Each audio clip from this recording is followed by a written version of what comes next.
ہم نے کتنی دفعہ کہا کہ آج کے بعد تبدیلی، لیکن کیوں نہیں تبدیل ہوتے؟ حضرت فضالہ بن عمیر ایک صحابی ہیں، کہتے ہیں میں عورتوں کا معاذ اللہ بڑا رسیہ تھا۔ ابو جہل نے جب اعلان کیا نا جو حضور کو شہید کرے گا تو اسے 100 سرخ اونٹ دیے جائیں گے، تو کہتے ہیں میں خنجر بغل میں دبا کے نا تو طواف کعبہ کرنے چلا گیا۔ طواف کعبہ کہتے وہاں جب میں پہنچا تو میں نے دیکھا حضور بھی طواف کر رہے ہیں، تو نبی کریم نے مجھے دیکھتے ہی حضور میرے قریب آئے اور مجھے نہیں بتانا پڑا، حضور فرمانے لگے تیرا نام فضالہ ہے؟ میں نے کہا ہاں۔ تو محبوب فرمانے لگے کیا باتیں کر رہے ہو اپنے آپ سے؟ کہتے میں دل میں سوچ رہا تھا کہ طواف کرتے میرے قریب سے گزریں گے تو خنجر مار دوں گا، کیا باتیں کر رہے تھے؟ فضالہ کہتے ہیں میں تو جب آیا تھا تو ایک بی بی سے مل کے آیا تھا، میں نے کہا تھا کہ میں آج بڑی رقم لے کے آؤں گا اور معاذ اللہ تیرے پاس رات گزاروں گا۔ کہتے ہیں میں تو اس سے بات کر کے آیا تھا، تو میں اب حضور سید عالم صلی اللہ علیہ وسلم نے پوچھا تو فضالہ ہے؟ میں نے کہا ہاں۔ کیا باتیں کر رہے تھے اپنے آپ سے؟ میں نے جھوٹ بولا۔ میں نے کہا جی وہ تو میں تو ذکر کر رہا تھا اپنے دل میں۔ کہتے ہیں حضور مسکرائے اور مسکرا کے فرمانے لگے چل چھوڑ، جس کام آیا تھا وہ کرتا کیوں نہیں؟ میں جو تیرے سامنے کھڑا ہوں تو کرنا، خیال آیا مسلمان نیک و بد پہچان جاتے ہیں اور آقا آدمی کے دل کی باتیں جان جاتے ہیں، کرنا وہ کام۔ تو فضالہ کہتے ہیں کہ میں کانپ گیا، میرے ہاتھ سے وہ خنجر گر گیا، حضور نے میرے سینے پہ ہاتھ پھیرا، اس طرح پھیرا کہ زندگی میں اتنا سکون کبھی نہیں ملا، اتنی ٹھنڈک کبھی نہیں ملی، اتنا قرار کبھی نہیں آیا، اس قدر زیادہ آزمائش کبھی نہیں آئی، میں قرار محسوس کرنے لگا۔ کہتے ہیں حضور فرمانے لگے کیا وہ وقت نہیں آیا کہ تو کلمہ پڑھ جائے؟ کہتے ہیں میں نے فوراً کہا حضور آ گیا ہے وقت، پڑھائیں مجھے کلمہ۔ کہتے ہیں نبی پاک نے کلمہ پڑھا دیا، میں مسلمان ہوا، میں واپس لوٹا تو وہی عورت بن سنور کر تیار ہو کر گلی میں کھڑی تھی۔ عادتیں بدل جاتی ہیں، شرط یہ ہے کہ ہم تھوڑی سی کوشش کریں، شرط یہ ہے کہ ہم اپنے آپ کو اللہ رسول کی بارگاہ میں پیش کریں۔ اور میرے دوستوں، میرے بزرگوں، ہمیں سب سے زیادہ تکلیف میں ہماری اپنی عادات نے ڈالا ہے، ہماری اپنی خواہشات نفس نے ہمیں زیادہ آزمائشوں میں ڈالا ہے۔ کہتے ہیں وہ عورت بن سنور کے کھڑی تھی، جب میں واپس لوٹا تو پہلے میں اس کے پیچھے بھاگتا تھا، اب میں اس کے قریب سے گزر گیا تو اس نے آواز دی تو فضالہ نہیں؟ کہتے ہیں میں چپ کر گیا، وہ پھر پیچھے دوڑی، میرا گریبان پکڑ کے کندھا پکڑ کے ہلایا تو فضالہ نہیں؟ کہتے ہیں میری جھکی ہوئی گردن، میں سر نہیں اٹھاتا، مجھے کہنے لگی تو وہ نہیں ہے جو فضالہ ہے؟ میں نے کہا ہوں میں فضالہ، اور وہ والا نہیں جو تجھے ملا کرتا تھا۔ کہا تو اب کون ہے؟ کہنے لگے میرا ٹائٹل بدل گیا ہے، میرا تعارف بدل گیا ہے، اب میں رسول کائنات کا غلام ہو گیا ہوں۔ لوگ مجھے مسلمان کہتے ہیں، اب میری نگاہوں میں جچتا نہیں کوئی، جیسے میرے محبوب ہیں ایسا نہیں کوئی۔ کہتے ہیں بدل گئی عادت، میں وہی ہوں پر میرا لہجہ، میرا مزاج ہی بدل گیا۔ حضرت جریر ابن عبداللہ کہتے ہیں میں کاروبار کرتا تھا اور مجھے بڑا سلیقہ آتا تھا کاروبار، میں سستی ترین چیز خریدنے کا ملکہ رکھتا تھا، لیکن فرماتے ہیں کہ جب میں حضور کا کلمہ پڑھنے گیا تو نبی پاک نے مجھے فرمایا میرا دین کسی کا بھلا کرنے کا نام ہے، الدین النصیحہ، خیر خی کرنا۔ فرماتے ہیں پھر میں نے نصیحت کو پلے باندھا، ایک آدمی سے گھوڑا خریدا 300 دینار کا، گھوڑے کو پکڑ کے میں نے جب تھوڑا آگے چلایا تو وہ تو بڑا نرم مزاج تھا، پنجابی چاکیدہ ساؤ ہے بڑا، اور میں نے کہا یہ تو گھر میں بھی رکھا جا سکتا ہے، یہ تو 400 کا ہے۔ پھر میں نے اس پر سواری کی تو وہ سواری کے لیے ہی بڑا اچھا تھا، میں نے کہا یار تیرا جانور 600 کا ہے۔ کرتے کرتے جب میں نے اسے 1000 دینار تھمایا، 400 میں سودا ہو گیا تھا، اس نے دے دیا تھا گھوڑا یا اونٹ۔ کہتے ہیں وہ شخص میری طرف دیکھ کے حیران ہو کے کہنے لگا جریر تو پہلے بھی آتا ہے، یہ تجھے کیا ہوا؟ تو حضرت جریر کہتے ہیں میں نے اسے کہا پہلے جریر آتا تھا، اب وہ والا جریر ہے جس نے مدینے والے کا کلمہ پڑھا ہے۔ کنتم خیر امت، ان کا ٹائٹل ہے میرے پاس۔ کیا اسلام صرف نعرے لگانے کا نام ہے؟ کیا اسلام صرف دوسروں کو یہ کہنے کا نام ہے کہ تو نے مجھے کس طرح کہہ دیا کہ میں عاشق رسول نہیں؟ تو زیادہ ہے، تیرے پاس زیادہ دین ہے، صرف ڈٹ جانا اور زیادہ باتیں کرنے کا نام دین ہے؟ اپنے اندر ایک ایک کر کے غلطیوں کو چھوڑیں، آج کچھ عہد کریں کہ ہم نے فلاں فلاں گناہ سے جان چھڑانی، اپنے اندر کچھ تبدیلیاں لائیں، اور کسی کو بتانے کی ضرورت نہیں، ہمارا اور ہمارے رب کا معاملہ ہے۔ اکیلے میں بیٹھ کے اللہ کے حضور عہد کریں، اکیلے میں بیٹھ کے۔ آج میں نے آپ سے خدمت میں ایک اپیل کرنی ہے، وہ یہ ہے کہ ہم نے نہ آج عہد کرنا ہے کہ ہم نے جھوٹ نہیں بولنا. ایک دفعہ ہم نے بچے سے کہا تھا, مجبور تھے, شاید بڑے مجبور ہوں گے ہم, کسی صاحب نے نا بڑی مجبوری میں ایک دن اپنے بچے سے کہہ دیا, وہ باہر آیا تھا بندہ پیسے لینے, اس کا قرض دینا تھا, تنگ دستی تھی, مجبوری تھی, تو اس نے کہا بیٹا ادھر آ. اسے جا کے کہا ابو گھر نہیں. آپ نے ایک دفعہ کہا, پھر آپ ساری زندگی روئیں گے کہ پتر میرے ساتھ تو سچ بولا کرنا, لیکن وہ نہیں بولے گا.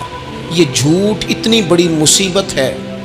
عورت اپنے شوہر سے کہتی ہے پیسے تھوڑے دے دیا کر, جوڑے ایک میں گزارا کر لوں گی, میرے ساتھ سچ تو بولنا.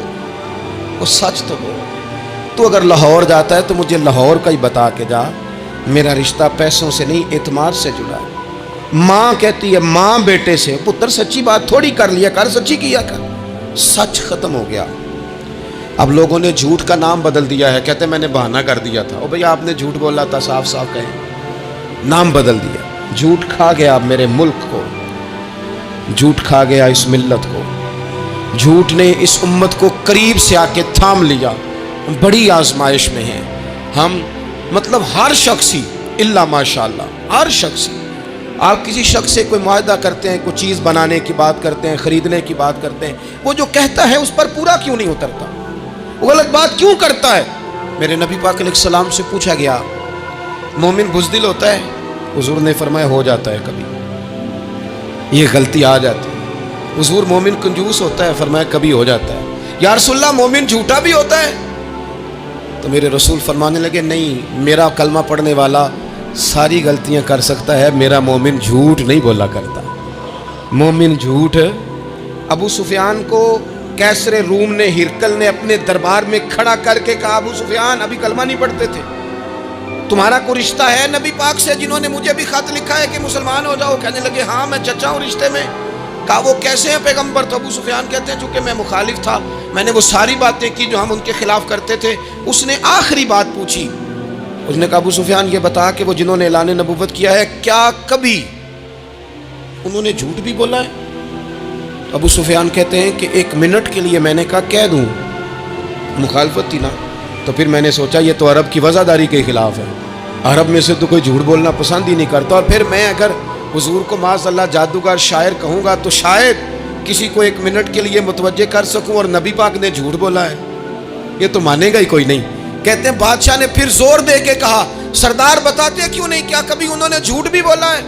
ابو سفیان کہتے ہیں میرے ہاتھ میں چھڑی تھی, میں نے زور سے زمین پہ ماری, میں نے کہا وہ میرے رشتے میں بھتیجے ہیں, میری سخت مخالفت ہے, میں ان کے خلاف میدانوں میں نکلتا ہوں, جنگیں لڑتا ہوں, کبھی وہ غالب آتے ہیں کبھی ہم آتے ہیں, لیکن میرے سامنے وہ پیدا ہوئے, میں نے ماں کی گود میں بھی دیکھا, دادا کے کندھوں پہ بھی دیکھا, چچا کے گھر میں بھی دیکھا, سیدہ خدیجہ الکبریٰ کا دولہا بنے بھی دیکھا, ان کی 4 بیٹیاں ان کی گود میں کھیلتے دیکھی, اعلان نبوت کرتے دیکھا, لوگوں کو مخالفت کرتے دیکھا, میرے سامنے ان کے مقدس بال سفید ہوئے, میرا اختلاف اپنی جگہ, پر بادشاہ میں قسم اٹھا کے کہہ سکتا ہوں اس محبوب کی زبان سے جب بھی نکلا ہے حق اور سچ نکلا ہے.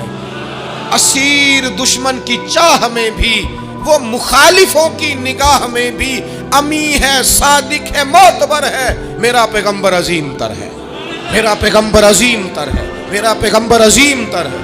جھوٹ نہیں کبھی حضور نے بولا. کہتے میں نے جواب دیا تو سناٹا چھا گیا سارے دربار میں, کتنے اس نے سوال پوچھے, گھنٹوں بات ہو, سناٹا چھا گیا. اور پھر بادشاہ نے اپنا پرنا اٹھایا, چادر اٹھائی, کندھے پہ رکھی اور جانے لگا. تو میں نے پیچھے سے پلٹ کے کہا بادشاہ اتنے تو نے سوال کیے, اتنے میں نے جواب دیے, رزلٹ کا بھی تو اعلان کرنا, نتیجہ بھی تو دینا, کیا نکلا؟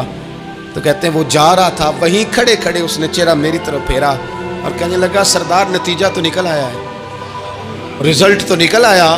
جس بندے نے کبھی بندوں سے جھوٹ نہیں بولا وہ یہ جھوٹ کیوں بولے گا کہ میں اللہ کا رسول بن کے آیا ہوں؟ نتیجہ تو نکل آیا, بات تو کلیئر ہو گئی, اب آگے کیا جانا ہے؟ ایک سردار تھے کسی قبیلے کے, وہ حضور کی بارگاہ میں کلمہ پڑھنے آئے. امام راضی نے لکھا ہے, کہتے میرے اندر 4 غلطیاں تھیں. میں شراب بھی پیتا تھا, چوری بھی کرتا تھا, بدکاری بھی کرتا تھا معاذ اللہ, اور جھوٹ بھی بولتا تھا.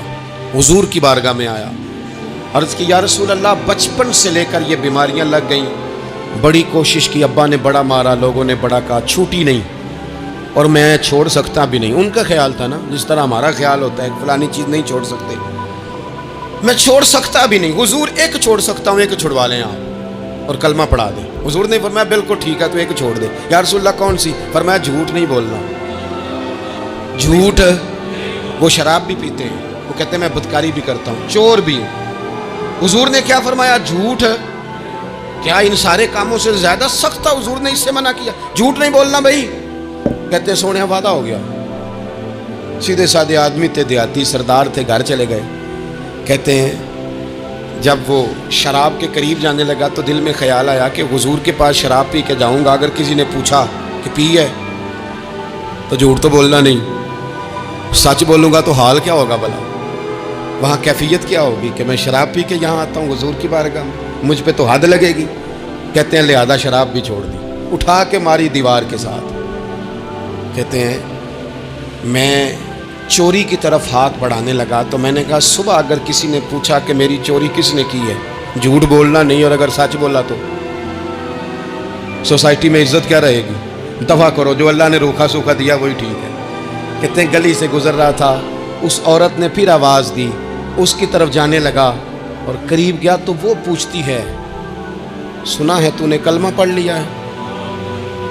کہتے ہیں تڑپ گیا, درد سے آنسو چھلکے کہ اگر میں اس سے جھوٹ بولوں تو حضور نے منع کیا ہے, اور سچ بولوں تو یہ کیا سوچے گی؟ کلمہ پڑھ کے مسلمان ہو کے حضور کا غلام ہو کے یہ انداز ہے.